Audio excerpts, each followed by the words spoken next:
Oi pessoal, nós estamos aqui hoje em Malta ainda e nós estamos aqui agora para falar sobre um julgamento. Esse julgamento começou lá em Jerusalém, mas o desdobramento desse acontecimento mudou a história de Malta. Se você sabe que julgamento eu estou falando, dá pausa no vídeo e escreve aí nos comentários. E se você é bem inteligente em Bíblia, já escreve onde é que está escrito sobre esse julgamento, vamos ver aí o quanto que a gente sabe.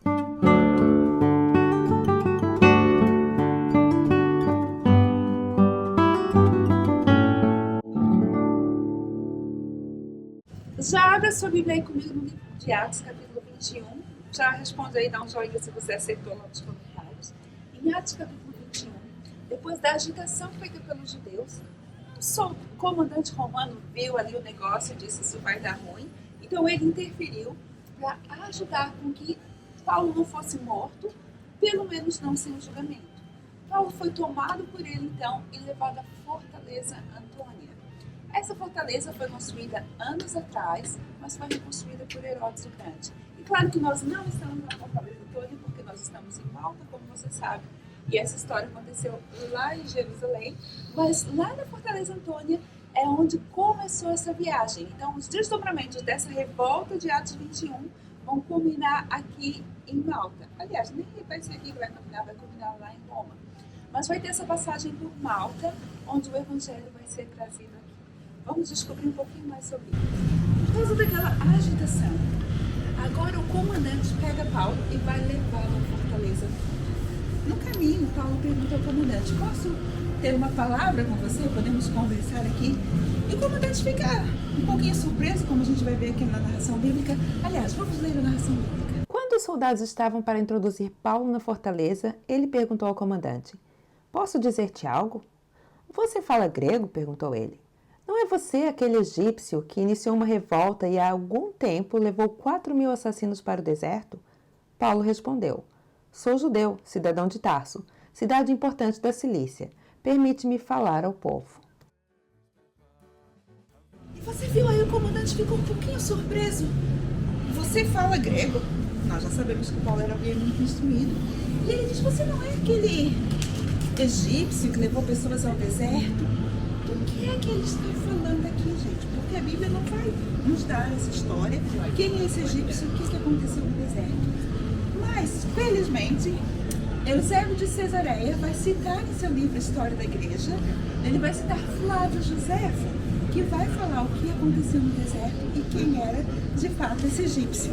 Então vamos ver aqui o que eles dizem. Mas os judeus foram afligidos por um mal maior, o impostor egípcio. Depois de entrar no país e assumir a autoridade de profeta, reuniu cerca de 30.000 que foram enganados por ele. Depois, os levou do deserto para o Monte das Oliveiras, determinado a entrar em Jerusalém pela força.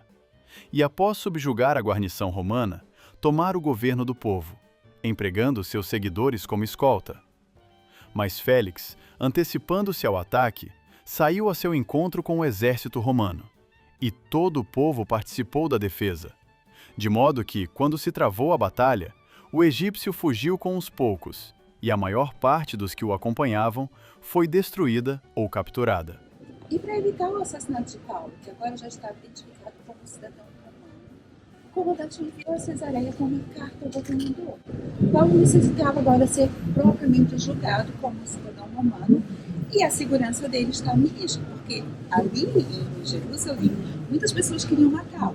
Então Paulo agora vai ser enviado a Cesareia com uma carta, que nós vamos ler na Bíblia. Abre sua Bíblia aí comigo e vamos ver o que a Bíblia diz. O comandante escreveu uma carta nestes termos: Cláudio Lísias, ao excelentíssimo governador Félix. Saudações. Este homem foi preso pelos judeus que estavam prestes a matá-lo, quando eu, chegando com as minhas tropas, o resgatei, pois soube que é cidadão romano. Querendo saber por que o estavam acusando, levei-o para o sinédrio deles.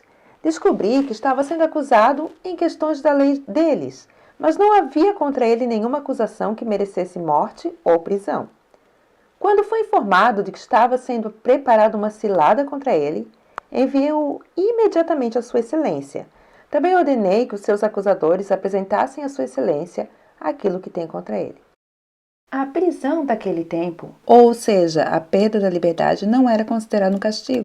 Na verdade, as pessoas ficavam presas ou com restrição da liberdade em contextos diferentes até que o julgamento chegasse. No julgamento, então, elas seriam condenadas ou absolvidas, e aquele tempo que eles passaram em restrição de liberdade não era considerado como uma punição, embora isso pudesse ficar alguns anos. Aliás, o apóstolo Paulo ficou 2 anos preso, somente aguardando seu julgamento. Se você quiser saber um pouquinho mais sobre as prisões romanas, você pode olhar aqui em cima Sobre a sua última morada ali em Roma, o cárcere Mamertino, de onde ele partiu para estar com o Senhor.